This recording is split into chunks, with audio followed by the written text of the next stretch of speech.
tourists down into the valley every day to plant her favorite plants. She had shipped all those plants from a nursery she owned on Oahu, where she was from.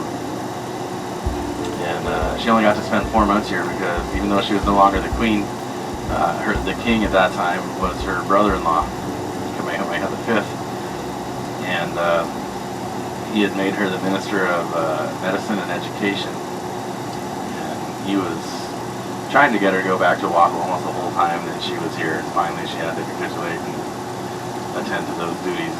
And she had intended to come back, but never did make it back. So when she passed away in 1885, a little over 4,000 acres, I think, went up for sale at auction. And the McBride family picked it up, which they've been leasing it for almost 10 years by then, but they picked it up for $50,000. That was the magic number, I guess. When the Allertons came here later, about 50 years later, actually, they picked up 75 acres for the same $50,000. But nowadays, if you can find the way there, you've actually got to kind of trespass if you're going to go there over land. But if you go over the water, it's totally legal. And there's actually a kayak tour that lands there a couple mornings a week on Tuesday and Thursday. In any case, you can see the house that the Allertons built down there at the bottom of the cliff. That's their little 3,000 square foot beach shack, as Robert called it. And the long and short of it is, once they moved here, they didn't really care to move back to Illinois because there's no view like this anywhere there.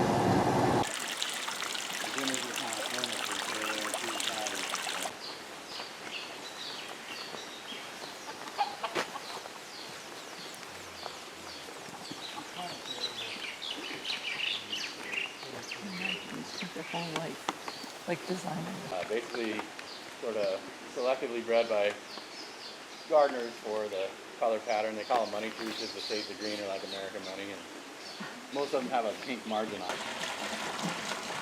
That's why so many fountains as you walk around here.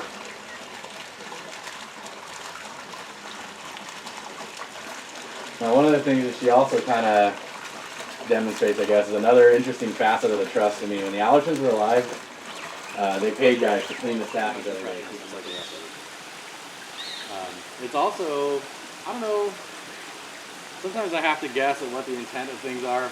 I will tell you that when the Allertons bought this garden, when they bought this land, the sugar plantation had people living in here growing their own food for the most part, and that Pumpmaster's family was living here in a house at the other end.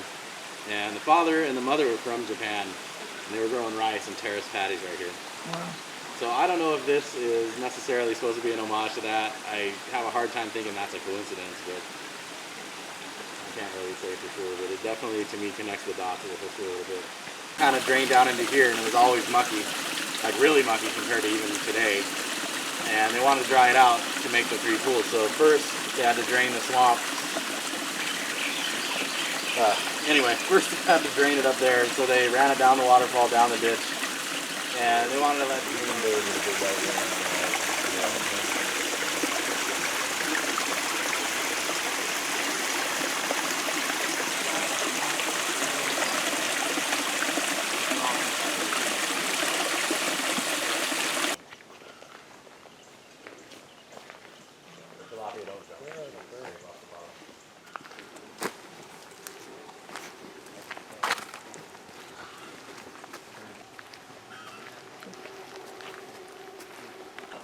There are lots of birds in here. For some reason, I'm not seeing a lot of them today, but of course, there's lots of chickens. I'm sure you have seen those. We have ringneck parakeets. Way more angular face. Being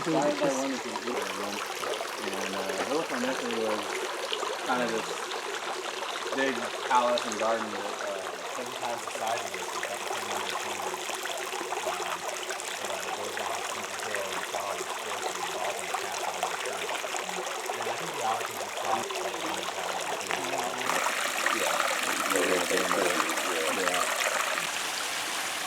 root degree and water. Taro, like the primary thing they eat out of that is koi, which tastes like paste.